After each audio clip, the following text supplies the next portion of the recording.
बिस्मिल्लाहिर्रहमानिर्रहीम। अस्सलाम वालेकुम डियर स्टूडेंट्स, कैसे हैं आप सब। उम्मीद करती हूँ आप सब खैरियत से होंगे। इजी केमिस्ट्री चैनल में हाज़िर हूँ एक नए लेक्चर के साथ। लेकिन लेक्चर की तरफ बढ़ने से पहले मेरी आप सबसे गुजारिश है कि मेरे चैनल इजी केमिस्ट्री को सब्सक्राइब करना मत भूलें और बेल आइकन को भी दबा दें ताकि नई आने वाली वीडियोज़ आप तक बआसानी पहुँच सकें। तो चलिए स्टूडेंट, आज के लेक्चर का आगाज़ करते हैं। आज हमने 10th की केमिस्ट्री का जो है चैप्टर नंबर 12 स्टार्ट करना है, ठीक है, जिसका नेम है जी हाइड्रोकार्बन्स। ठीक है, तो सबसे पहले हम इसके इंट्रोडक्शन की बात करते हैं, जिसमें हम देखेंगे कि हाइड्रोकार्बन्स कौन से कंपाउंड्स होते हैं, ठीक है, इनकी क्या प्रॉपर्टीज़ होती हैं और इनकी क्लासिफिकेशन के लिहाज से भी हम बात करेंगे। ठीक है, तो वीडियो को पूरा वॉच कीजिएगा। सबसे पहले हम इसके इंट्रोडक्शन की बात करें तो ये हमारे पास है जी सिंपलेस्ट क्लास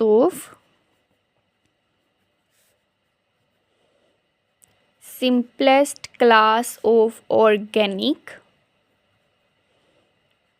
कंपाउंड्स, यानी जितने भी ऑर्गेनिक कंपाउंड्स हैं उनकी सिंपलेस्ट क्लास हमारे पास कौन सी है जी, हाइड्रोकार्बन्स है। ठीक है, अगर हम वर्ड हाइड्रोकार्बन्स को देखें, ठीक है, हाइड्रोकार्बन्स में जो वर्ड है जी हाइड्रो, ठीक है, ये हमारे पास है जी हाइड्रोजन से, और जो वर्ड है कार्बन्स ये हमारे पास है किससे है, कार्बन से। ठीक है, तो इसका मतलब ये है कि हम हाइड्रोकार्बन्स की डेफिनेशन कर सकते हैं कि ऐसे कंपाउंड जो कि कार्बन और हाइड्रोजन पर मुश्तमिल हों, इनको हम लोग नाम देते हैं जी हाइड्रोकार्बन्स का। ठीक है, अब अगर कार्बन की बात करें, ठीक है, तो कार्बन जो है इसकी कुछ ख़ास प्रॉपर्टीज़ हैं, जिसमें सबसे पहले तो हम यही बात करते हैं कि एक तो ये हमारे पास बनाता है जी स्टेबल बॉन्ड बनाने की सलाहियत रखता है। ठीक है, कार्बन एटम की ये प्रॉपर्टी है कि ये बॉन्ड कौन से बनाता है, स्टेबल बॉन्ड बनाता है। ठीक है, इसके अलावा ये हमारे पास एक्सटेंडेड चेन बना सकता है,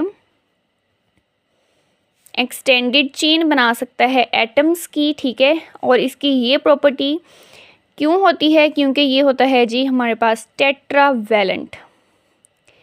टेट्रावैलेंट होने का मतलब है 4 बॉन्ड बनाने की सलाहियत रखता है। ठीक है, यानी एक कार्बन एटम कितने बॉन्ड बना सकता है, 4 बॉन्ड बना सकता है, जिसको हम नाम देते हैं टेट्रावैलेंट का। ठीक है, अब इसमें ये जो 4 बॉन्ड बना सकता है, ठीक है, इसमें ये प्रॉपर्टी होती है कार्बन में कि ये हमारे पास सिंगल बॉन्ड भी बना सकता है। ठीक है, इसके अलावा ये हमारे पास जो है डबल बॉन्ड बनाने की सलाहियत भी रखता है और ट्रिपल बॉन्ड बनाने की सलाहियत भी इसमें मौजूद होती है। ठीक है, तो ये कुछ प्रॉपर्टीज़ जो हमने कार्बन एटम्स की बात की है, ठीक है, कि एक तो इसका बॉन्ड स्टेबल होता है, ठीक है, दूसरा ये इसमें एक्सटेंडेड चेन होती है एटम्स की, ठीक है, थर्ड नंबर पे हमने बात की जी ये टेट्रावैलेंट होता है, यानी एक कार्बन एटम जो है वो 4 बॉन्ड बनाने की सलाहियत रखता है। ठीक है, वो 4 बॉन्ड जो है वो आपके पास सिंगल भी हो सकते हैं, डबल भी हो सकते हैं, और क्या हो सकता है, ट्रिपल बॉन्ड भी हो सकता है। ठीक है, तो ये हम लोगों ने थोड़ी सी इसके इंट्रोडक्शन की बात की है कि एक तो ये सिंपलेस्ट क्लास है ऑर्गेनिक कंपाउंड्स की, और इसमें हाइड्रोजन और कार्बन एटम्स हमारे पास मौजूद होते हैं। तो नेक्स्ट हम बात कर लेते हैं जी इसकी कुछ क्लासिफिकेशन की, यानी जितने भी ऑर्गेनिक कंपाउंड्स हैं, यानी हमारे पास जो हैं हाइड्रोकार्बन्स हैं, उनकी क्लासिफिकेशन की बात करें, ठीक है, तो इसमें सबसे पहले हम लोग इसकी क्लासिफिकेशन देखते हैं नेचर ऑफ बॉन्ड के लिहाज से, अबाउट नेचर ऑफ बॉन्ड के इसमें हमारे पास कौन सा बॉन्ड मौजूद होता है। ठीक है, इस लिहाज से हम इसकी क्लासिफिकेशन देख लेते हैं। ठीक है, तो बॉन्ड के लिहाज से इसकी 3 टाइप्स होती हैं। 3 टाइप्स में हम लोग देखते हैं, सबसे पहले हमारे पास आ जाते हैं जी अल्केन्स आ जाते हैं, सेकंड पे इसमें हमारे पास आ जाती हैं जी अल्कीन्स, और थर्ड पे हमारे पास आ जाते हैं जी अल्काइंस।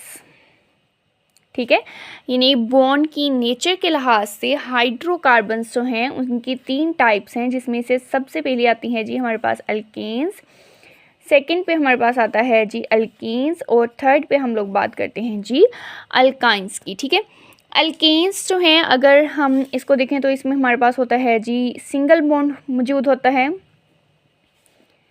अल्केन्स में कौन सा बॉन्ड मौजूद होता है, सिंगल बॉन्ड। ठीक है, यानी ये चीज़ हमारे पास वहाँ पे मौजूद होती है कि एल्केन्स में हमारे पास carbon to carbon single bond मौजूद होगा, ठीक है। एल्केन्स में हमारे पास होता है जी डबल बॉन्ड। एल्केन्स में कार्बन टू कार्बन हमारे पास कौन सा बॉन्ड मौजूद होगा? डबल बॉन्ड मौजूद होगा, ठीक है। और अल्काइंस जो है इसमें हमारे पास होता है जी ट्रिपल बॉन्ड। ट्रिपल बॉन्ड यानी कि इसमें हमारे पास जो है 3 बॉन्ड मौजूद होंगे, ठीक है। यानी कार्बन टू कार्बन हमारे पास इसमें जो है वो 3 बॉन्ड मौजूद होते हैं। अल्केन्स में डबल बॉन्ड मौजूद होता है और हमारे पास जो अल्केन्स हैं उसमें कौन सा बॉन्ड मौजूद होगा? Single bond. तो ये तो क्लासिफिकेशन हमने देख लीजिए बॉन्ड के नेचर के लिहाज से कि 3 टाइप्स हैं, अल्केन्स, अल्कीन्स एंड अल्काइंस, ठीक है। इसके अलावा भी इसकी सेकंड लिहाज से हमारे पास जो है क्लासिफिकेशन है, ठीक है, वो हमारे पास आ जाती है जी कि ये या तो हमारे पास हो सकते हैं जी सैचुरेटेड हाइड्रोकार्बन्स, या फिर इसमें आ जाते हैं जी हमारे पास अनसैचुरेटेड हाइड्रोकार्बन्स। ये अगले लेक्चर में ही हम लोगों ने इसकी बात करनी है, ठीक है, और इसकी डिटेल को देखना है सैचुरेटेड और अनसैचुरेटेड हाइड्रोकार्बन्स को, ठीक है। तो यहाँ पर जस्ट हम इसके इंट्रोडक्शन की बात कर रहे हैं, ठीक है। क्लासिफिकेशन बॉन्ड की नेचर के लिहाज से अल्केन्स, अल्कीन्स और अल्काइंस होती हैं, लेकिन इसके अलावा भी इसकी क्लासिफिकेशन हो सकती है, वो हो सकती है कि हमारे पास ये सैचुरेटेड हाइड्रोकार्बन्स हैं या फिर अनसैचुरेटेड हाइड्रोकार्बन्स हैं। नेक्स्ट हम इसकी कुछ प्रॉपर्टीज़ की बात कर लेते हैं। हाइड्रोकार्बन्स की प्रॉपर्टीज़ की अगर हम लोग बात करें, ठीक है, तो सबसे पहले हम लोग देखते हैं कि इनकी केमिकल प्रॉपर्टीज़ डिफरेंट होती हैं, ठीक है। इनमें हमारे पास होती हैं जी डिफरेंट केमिकल प्रॉपर्टीज़। इनमें केमिकल प्रॉपर्टीज़ जितने भी हाइड्रोकार्बन्स हैं, ठीक है, उनकी डिफरेंट होती है, क्योंकि इसमें हमारे पास बॉन्ड की नेचर डिफरेंट होती है, ठीक है। इसकी रीज़न क्या है? Due to different nature of bond, ठीक है। इसके अंदर जो बॉन्ड मौजूद होते हैं, ठीक है, उनकी नेचर हमारे पास डिफरेंट हो सकती है, यानी कि बॉन्ड हमारे पास सिंगल हो सकता है, डबल हो सकता है या ट्रिपल हो सकता है, ठीक है। तो बॉन्ड डिफरेंट होगा तो इसका मतलब यह है कि उसकी केमिकल प्रॉपर्टीज़ भी हमारे पास क्या हो जाएंगी? डिफरेंट हो जाएंगी, ठीक है। लेकिन इनमें जो हमारे पास फिज़िकल प्रॉपर्टीज़ हैं वो सिमिलर होती हैं। इनमें होती हैं जी similar physical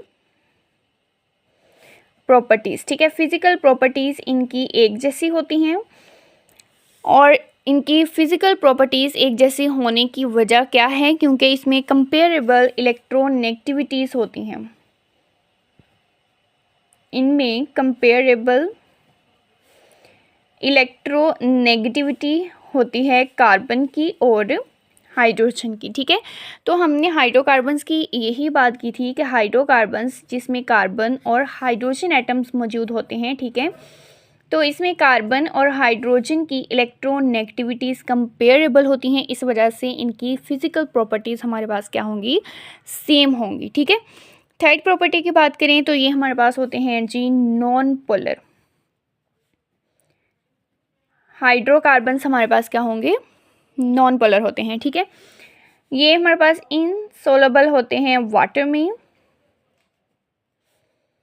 insoluble in water, यानी पानी में ये हमारे पास इनसोलेबल होते हैं, हल नहीं होते, ठीक है, बल्कि ये हल होते हैं यानी सोलेबल होते हैं नॉन पोलर सोलवेंट में। पानी में हल नहीं होते बल्कि नॉन पोलर सोलवेंट में ही हल होंगे, ठीक है। ये इसकी जो है हमारे पास फोर्थ प्रॉपर्टी है। इसके अलावा अगर हम इसकी बात करें तो ये हमारे पास मोस्टली गैसेस होते हैं या फिर ये हमारे पास हो सकते हैं जी वोलाटाइल लिक्विड्स, ठीक है। गैसेस हो सकते हैं या फिर क्या हो सकते हैं? वोलाटाइल लिक्विड्स हो सकते हैं, ठीक है। ये हम लोगों ने बात की है जी इसकी 6 प्रॉपर्टी की कि जितने भी हाइड्रोकार्बन्स हैं वो गैसेस फॉर्म में ज़्यादातर मौजूद होते हैं या फिर वोलाटाइल लिक्विड्स की फॉर्म में होते हैं। इनमें अगर हम देखें तो जिनका लो मॉलिक्यूलर मास होता है, लो मॉलिक्यूलर मास वाले जो हाइड्रोकार्बन्स हैं, ठीक है, वो हमारे पास होते हैं गैसियस फॉर्म में। ये रूम टेम्परेचर पे हमारे पास कौन सी फॉर्म में होते हैं? गैसियस फॉर्म में, ठीक है। जैसे कि हम इसमें एग्जांपल देख लेते हैं हमारे पास मीथेन की। CH4 हमारे पास क्या है? मीथेन है। ये गैस है और इसका लो मोलिकुलर मैस है, ठीक है। जिनका मॉडरेट मोलिकुलर मैस होता है, मॉडरेट यानी दरमियाना, ठीक है, मॉडरेट मोलिकुलर मैस वाले जितने भी हाइड्रोकार्बन्स होते हैं, ठीक है, ये हमारे पास होंगे लिक्विड की फॉर्म में। ये हमारे पास कौन सी फॉर्म में मौजूद होते हैं? लिक्विड्स की फॉर्म में, ठीक है। जैसे कि इसमें हम लोग एग्जांपल देख लेते हैं। इसमें आ जाती है जी हेक्सेन की C6H14, ठीक है। इसका मोलिकुलर मैस तकरीबन मॉडरेट होता है, ठीक है, और ये हमारे पास कौन सी फॉर्म में होते हैं? लिक्विड की फॉर्म में, ठीक है। और जो हायर मोलिकुलर मैस होते हैं, यानी जिनका मोलिकुलर मैस ज़्यादा होता है, ये हमारे पास हाइड्रोकार्बन्स होते हैं जी सॉलिड फॉर्म में। ये कौन से फॉर्म में मौजूद होंगे? सॉलिड फॉर्म में, ठीक है। यानी ये हम लोगों ने इसके मोलिकुलर मैस के लिहाज से बात की है कि अगर तो हाइड्रोकार्बन्स का मोलिकुलर मैस जो है ये हमारे पास लो होगा, ठीक है, तो ये हमारे पास होते हैं जी गैसियस फॉर्म में। अगर इनका मोलिकुलर मैस मॉडरेट होगा तो ये हमारे पास होंगे लिक्विड फॉर्म में, और अगर इनका मोलिकुलर मैस हायर होगा, ठीक है, तो ये हमारे पास होते हैं सॉलिड फॉर्म में, ठीक है। लेकिन मोस्टली हमारे पास जितनी भी हाइड्रोकार्बन्स हैं वो गैसियस या वोलेटाइल लिक्विड की फॉर्म में मौजूद होते हैं, ठीक है। तो ये हम लोगों ने बात कर ली जी इसकी कुछ प्रॉपर्टीज़ की। बाकी अगर हम देखें तो हमारे पास जितने भी हाइड्रोकार्बन्स हैं, ठीक है, हम उनको यूज़ करते हैं फॉसल फ्यूल्स के तौर पे। जितने भी हाइड्रोकार्बन्स हैं उनको यूज़ किया जाता है फॉसल फ्यूल्स की फॉर्म में, ठीक है। क्योंकि एक तो ये हमारे पास सोर्स होते हैं एनर्जी का, सोर्स ऑफ एनर्जी, ठीक है, ये एनर्जी का सोर्स होते हैं, ठीक है, इससे हम एनर्जी हासिल करते हैं, ठीक है। इसके अलावा हम इसको यूज़ करते हैं इसके अलावा इसको यूज़ किया जाता है यूज्ड एज रॉ मटेरियल के तौर पे इसको इस्तेमाल किया जाता है डिफरेंट प्रोडक्ट्स बनाने के लिए। तो स्टूडेंट आज के लेक्चर में हम लोगों ने जो है बात की हाइड्रोकार्बन्स की, ठीक है, इसके कुछ इंट्रोडक्शन के बारे में हम लोगों ने जो है बात की। इसके अलावा इसकी क्लासिफिकेशन के बारे में थोड़ी सी बात की, ठीक है, और हमने इसकी कुछ प्रॉपर्टीज़ देखी हैं। उम्मीद करती हूँ आपको आज के लेक्चर की समझ आई होगी। अगर आपको वीडियो पसंद आए तो इसको लाइक करना और चैनल को सब्सक्राइब करना मत भूलिएगा, और इस वीडियो को नेक्स्ट अपने फ्रेंड्स के साथ भी शेयर कर दें। कल को इंशाल्लाह हम हाज़िर होंगे एक नेक्स्ट लेक्चर के साथ। तब तक हमें इजाज़त दीजिए। अल्लाह हाफिज़।